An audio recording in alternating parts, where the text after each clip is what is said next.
Muy bien, amigas y amigos, tal cual les comenté en la primera parte del programa, Antonio de la Cruz es nuestro primer invitado en la edición de la entrevista de este domingo. Asesor senior del Centro Internacional de Estudios Estratégicos y director ejecutivo de Interamerican Trend. ¿Cómo estás, Antonio? Un fuerte abrazo, bienvenido al programa. Muy bien, gracias, Miguel Ángel, por la invitación. Un placer siempre estar en tu programa. He leído con muchísima atención tu artículo, tu tesis sobre el provocatorio como una condición que potenciaría el respeto de la comunidad internacional al proceso de liberación de Venezuela. Y quisiera llegar a eso a través de varias preguntas. A ver, la primera, Nicolás Maduro ha celebrado la presentación de las candidaturas de personalidades de la oposición, incluyendo a personalidades del G4 que han dado soporte al gobierno interino de Juan Guaidó. Ha aplaudido eso y ha dicho, además, que está dispuesto a ir a negociar a México. Dame una lectura de eso.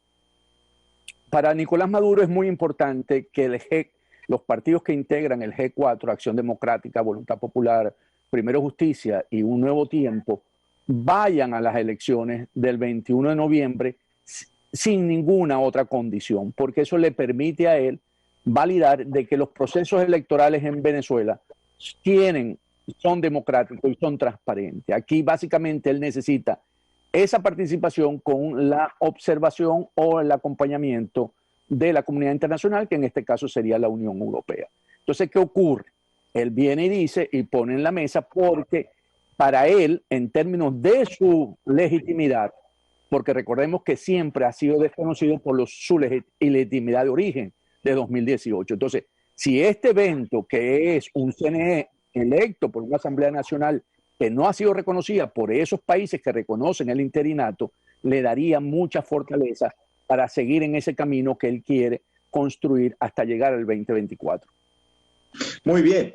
Está bien, pero ¿qué piensas tú de eso? De la presentación de las candidaturas en distintos estados,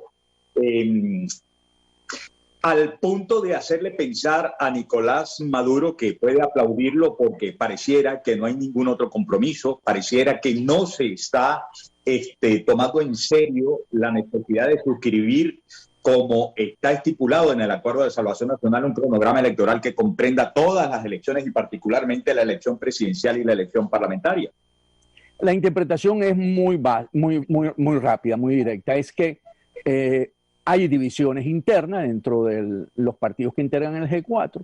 Por ejemplo, Acción Democrática ha dicho internamente de que él va a estas elecciones. El sector que acompaña a Enrique Capriles, de Primero Justicia, va a estas elecciones, lo que le plantea una disyuntiva al partido de Primera Justicia, si van o no van, y aquí incluyo a Julio Borges. El Nuevo Tiempo, en Manuel Rosales, no ha tomado la decisión 100% porque depende de la comunidad internacional, quiere ver cómo lo ve la comunidad internacional para ir, aunque ha dicho que él participaría si hay la buena pro de la comunidad internacional. Y Voluntad Popular tiene presión de los liderazgos regionales internos de que quieren ir, aunque Leopoldo López ha estado en una posición de mantenerse observando lo que diga también la comunidad internacional, pero la presión interna lo hace llevar. Entonces, ¿qué ocurre? Que esos dos planos que hoy se ven en Venezuela, el plano interno por parte de los partidos y el plano externo, los que están afuera, hay en este momento una diferencia. Por eso que ha sido tan difícil, y ahí avanza Maduro en ese sentido, aprovechando esas debilidades para poner dentro de los partidos del G4 una contradicción y ver si sigue debilitándolo para llegar con los grupos, con esa oposición que está hecha a su medida, porque antes era la mesita, pero él necesita crecer ese sector, y en este caso ya no sería solamente la mesita. Claro, Antonio, pero a ver, por favor, respóndeme lo siguiente. Si tú dices que a Nicolás Maduro pues le conviene celebrar sin más exigencia las elecciones, las megaelecciones del 21 de noviembre, probablemente con la observación de la Unión Europea, ¿cómo se compadece eso con el hecho de que estando en Venezuela, la misión técnica de la Unión Europea, entonces se procede a apresar a los dirigentes de la oposición, a apresar a uno y amenazar a un grupo importante entre quienes están pidiendo que haya un acuerdo integral electoral que incluya las elecciones presidenciales y parlamentarias. Pero además, estando la Unión Europea con su comisión técnica presente en territorio venezolano, sale Jorge Rodríguez y dice, y Jorge Rodríguez es el principal negociador de Nicolás Maduro, siempre lo ha sido, y dice, para nosotros el interlocutor válido de la oposición es Enrique Capriles. Bueno, si yo soy de la Comisión Técnica de la Unión Europea, no puedo regresar a Europa sino diciendo, epa, estos tipos tan fuera de juego limpio están, que hasta deciden quiénes son las personas con las que ellos van a negociar. Figúrate tú. A ver, ¿cómo se compadece lo uno con lo otro? Bueno, aquí hay que poner en contexto eso que tú acabas de señalar, que es que ese domingo ocurren los eventos en Cuba, el 11 de julio, y vemos cómo ese movimiento que surgió espontáneamente tiene un impacto.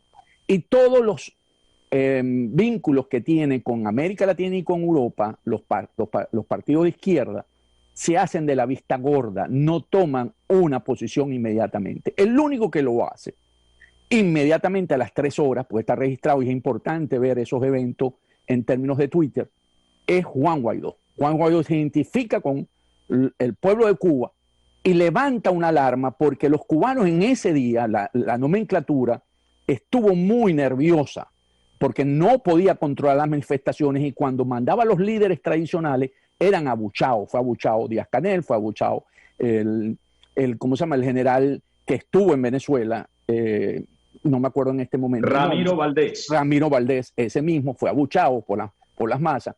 Y entonces, aupado por Guaidó, porque si hay una característica común a todo lo que está persiguiendo ahorita el régimen de Maduro, es que son de voluntad popular. No hay ningún adeco, no hay ningún nuevo tiempo, y si nos damos cuenta, las mismas declaraciones del G4 de esos líderes no condenan directamente al régimen cubano, sino que piden, son más o menos, pero en eso Guaidó ha sido. Y no solamente eso, Guaidó el miércoles insiste y dice que ese proyecto es conjunto, y es cuando ellos siguen arremetiendo, porque esto es más ligado con los cubanos en una lucha, porque en ese momento Guaidó se convierte en un enemigo de la revolución cubana y empieza a ser atacado. Entonces aquí, cuando nosotros vemos esto y lo conectas con la visita de la Comisión Técnica de la Unión Europea tampoco se ha pronunciado con Cuba porque ahí hay unos sentimientos que les permite vivir en conchupancia y se hacen de la vista gorda. Entonces vemos cómo también dejan pasar esto por debajo de la mesa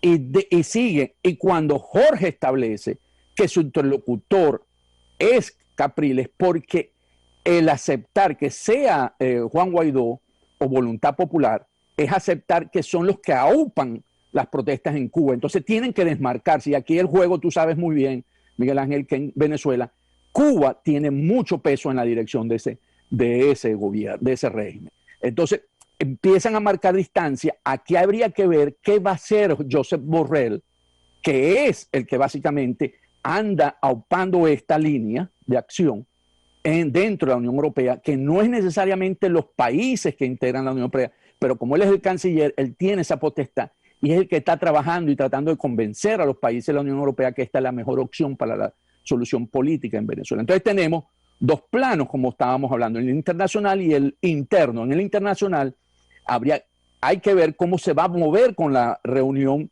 que también está trabajando Noruega en términos de negociaciones internas. Entonces tenemos un escenario, un tablero, donde vemos cómo factores internos buscan ir a la elección, vemos cómo factores externos piensan que hay que poner más presión y ir a ese acuerdo de salvación nacional y casar esto con unas elecciones no solamente regionales y municipales, sino presidenciales y parlamentarias, y generar un consenso para ello.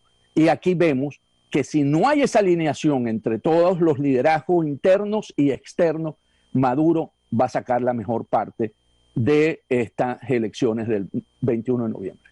Bien, voy a hacer una pausa. A mi juicio, creo que va a ser muy difícil que se alineen todos los factores. Digo, por aquello de las cosas que uno conoce y porque por las obras les conoceréis y porque en Venezuela ya están abiertamente en campaña. Manuel Rosales está abiertamente en campaña, en Caracas hay varios candidatos en campaña, en el estado Lara hay varios candidatos en campaña ya de los pertenecientes a los distintos grupos del G4, en fin. Al regreso quisiera que nos adentráramos ya al cómo es que tú ves que el factor referendo revocatorio puede ser algo determinante para el sostén de la confianza de la comunidad internacional en la lucha por la democracia en Venezuela. Y luego, dejo flotando en el ambiente. Yo no veo otra cosa que pudiera ser una comisión técnica de la Unión Europea regresando al viejo continente, sino, pues, reportar que en Venezuela no hay condiciones, así sean solo las elecciones regionales, para que éstas sean libres, justas, verificables y competitivas. Al regreso me dices tú si ves la posibilidad de que la comisión técnica regrese diciendo una cosa distinta. Antonio de la Cruz, amigas y amigos, asesor senior del Centro Internacional de Estudios Estratégicos desde Washington, está con nosotros en la entrevista. No se muevan de ahí.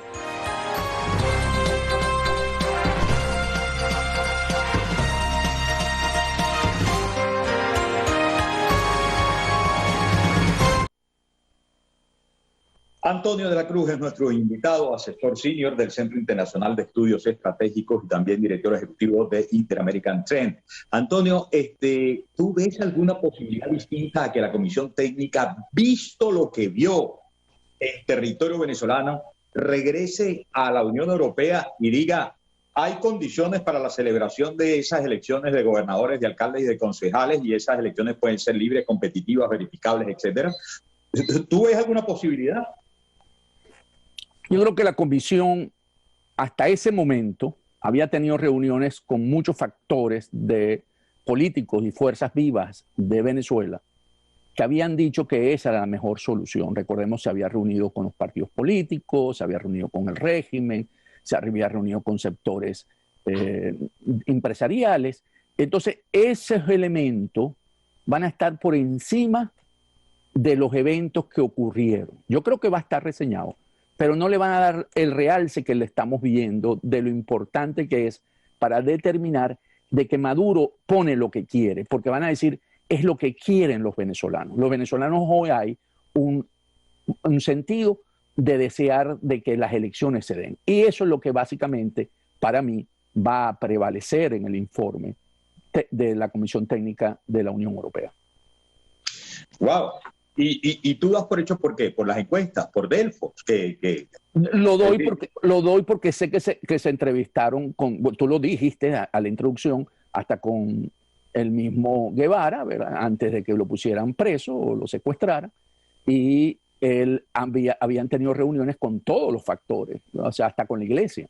Y la iglesia también dijo que esa era la solución. Y Delfos lo sostiene también de que hay un sentimiento de que el venezolano quiere ir a las elecciones. Pero fíjate, estando la Comisión Técnica en Venezuela, se da el acto tan cuestionado, tan debatido de la participación, por ejemplo, de Delcy Rodríguez en la instalación de la Asamblea Anual de Fe de Cámaras, y ese toma y dame a propósito de la carta que Monseñor Parolín envió, en la que solamente solicita una negociación seria, conducente a resolverle los problemas a la gente, ante lo cual no solo responde Delcy en el acto, sino Maduro posteriormente, diciendo que eso trae veneno.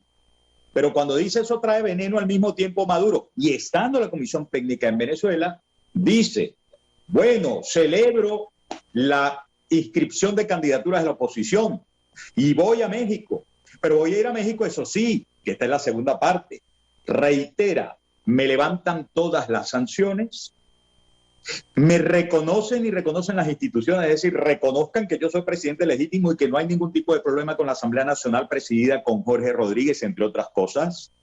Y además acepten que hay grupos criminales dentro de la oposición, es decir, ríndanse y además impútense ustedes mismos.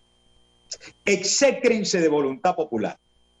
Epa, en estas condiciones, ¿cómo puede prevalecer cualquier tipo de sentimiento proclive a elecciones, una encuesta o lo que el propio Guevara le había dicho a la delegación de que sí, había gente que quería que se celebraran las elecciones? Entonces, es el colmo de los colmos. Es peor que en 2020, cuando tú sabes, Enrique Capriles logra que Borrell mande una comisión para ver si había condiciones. Ellos querían la prórroga de las elecciones, la postergación de las elecciones parlamentarias para negociar condiciones. Como no lo lograron, regresaron a Europa y dijeron, no hay condiciones, no se puede, y hasta Capriles se retiró.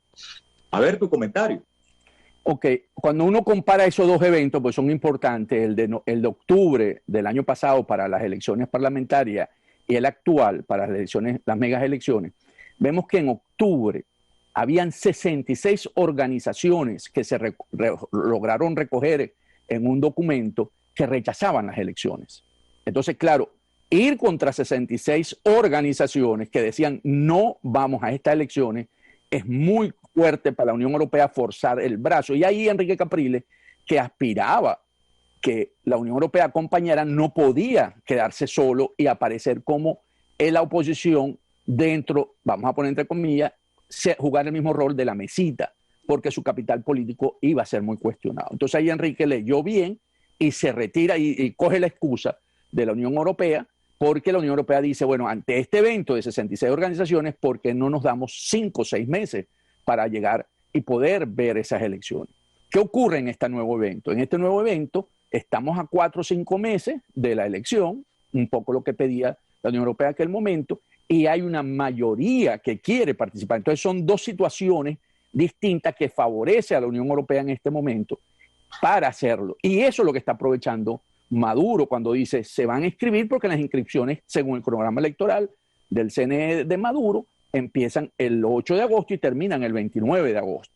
Esa es una jugada, y dice que va a México porque él necesita que estos candidatos se inscriban, porque yo creo que al final Maduro no ve ningún avance dentro de esa mesa como, de negociación, como lo ha hecho siempre con las anteriores, con la de Barbados y con la que tuvo anterior a ello. Entonces, ellos al final, cuando los candidatos se inscriban por ambas partes, ahí va a ser mucho más difícil todavía para los que apoyan el interinato poder salirse, porque los mismos candidatos en ese momento van a mandar bien lejos a la dirigencia que quiera, porque supongamos un escenario, que llegan y Maduro por los eventos sabotea la mesa y se levantan de la mesa y dicen, bueno, no vamos a ir a elecciones como una presión para poder ejercerla sobre la transparencia de las negociaciones. En ese momento, los candidatos inscritos del G4 no van a acatar esa línea y van a seguir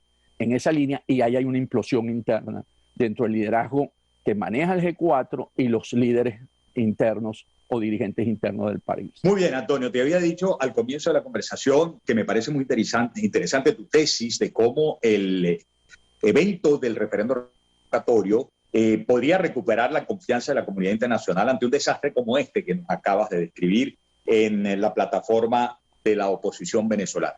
Pero antes de escuchar tu respuesta, recuerda que esta misma semana tanto Gran Bretaña ha ratificado su apoyo a propósito de la disputa por el oro, ¿no?, al presidente Juan Guaidó, como Estados Unidos. Lo mismo ha ocurrido en el momento en que Gran Bretaña emite sanciones a Alex Saab y a Iván Pulido.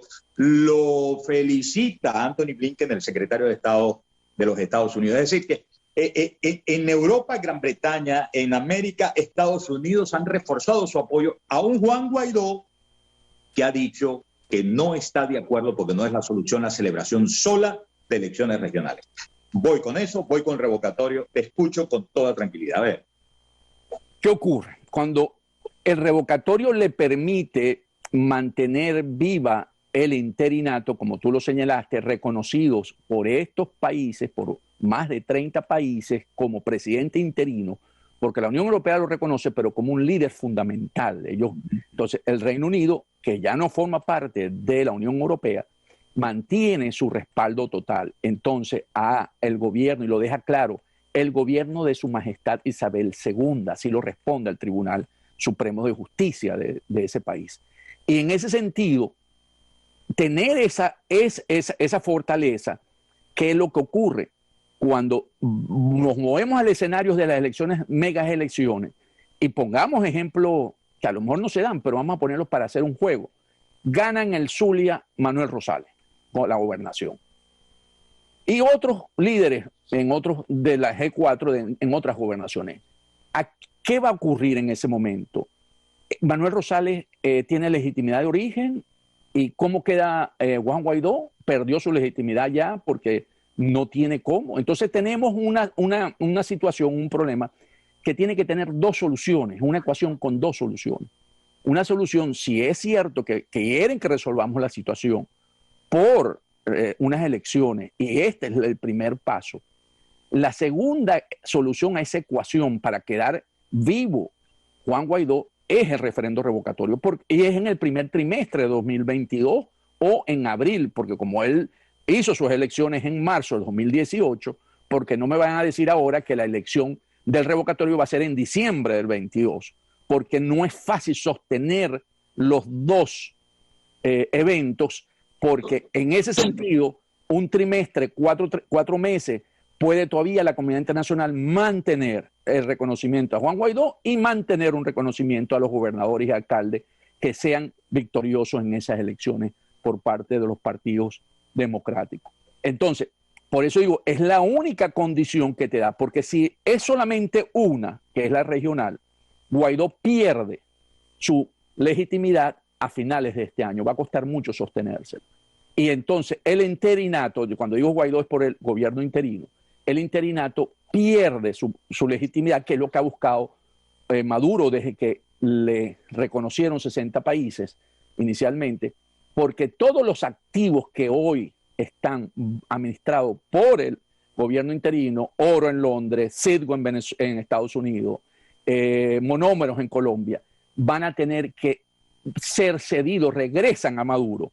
Y los embajadores, que son los representantes en estos países que reconocen a Guaidó, pierden su legitimidad y tendrían que volver embajadores del régimen de Maduro. Entonces tendríamos un embajador en la OEA de Maduro, porque aunque él se pidió la salida, pero resulta que no fue aceptada y está vigente. Y ahí empezamos a ver todo el juego geopolítico que está ocurriendo en América Latina con el triunfo de Castillo en Perú y todo lo que se visualiza. Y hasta el mismo secretario general de la OEA estaría en jaque una vez que salga Gustavo Tarre como embajador, porque empezamos a ver cómo los votos se empiezan a alinear en la línea del socialismo del siglo XXI, y ahí entonces empezamos a ver cambios. Por eso que yo creo que la dirigencia nacional tiene que ver muy claro lo que está arriesgando a cambio de participar solamente en unas regionales y municipales. Yo creo que aquí la presión tiene que ser, si no hay referendo revocatorio, no hay regionales, porque es lo que te permite en algún momento justificar los eventos posteriores a lo que ocurra en las elecciones municipales y regionales del 21 de noviembre. Bien, nos lo has dejado muy claro, absolutamente interesante. Te agradezco mucho, Antonio, tu participación en la entrevista. Un fuerte abrazo y hasta la próxima oportunidad. Gracias, Miguel Ángel. Un gran abrazo. Lo han escuchado, la presión tiene que ser, si no hay compromiso con el revocatorio, no hay participación en las regionales. Ustedes paren la oreja, es la tesis que ha compartido con nosotros Antonio de la Cruz, nuestro invitado, asesor senior del Centro Internacional de Estudios Estratégicos, director ejecutivo de Interamerican Trend, quien habló con nosotros desde Washington. Vamos a la pausa y ya volvemos con más de la entrevista.